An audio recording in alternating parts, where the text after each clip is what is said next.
victory of truth.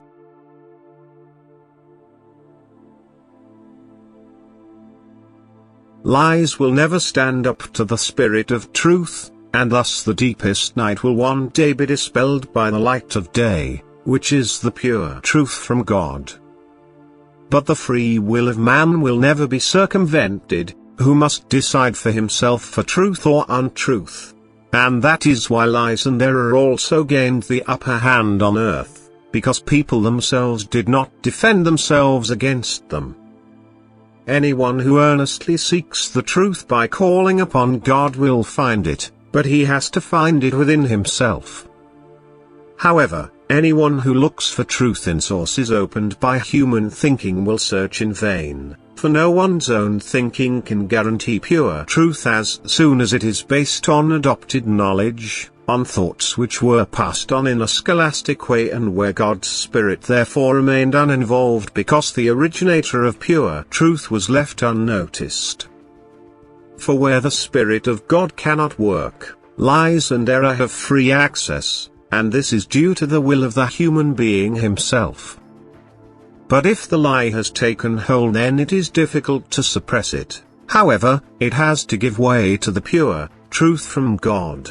It will not be able to withstand it, it will be recognized by those who appeal to God for enlightenment, it will be completely overruled, and God-bound people will free themselves from every lie and error and go to battle against it. And again, the truth-desiring human being will side with those who stand in truth, because every serious will for truth also results in the recognition of the lie. Light and darkness will be in constant conflict, but the light will be victorious and chase away the night which is spread over the earth.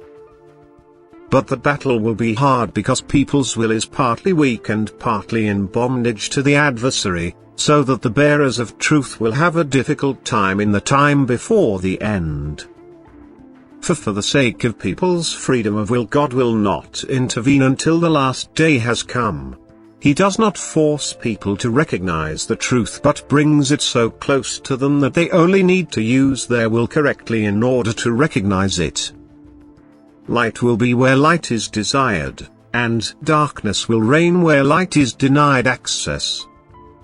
But in the end the light will penetrate because this is God's will, for all darkness, all powers which oppose God and thus the eternal truth, will be banished and transferred from the state of being able to recognize into a state of complete powerlessness again, so that no opposing forces will be able to take effect and pure truth will fill all people who then live on earth.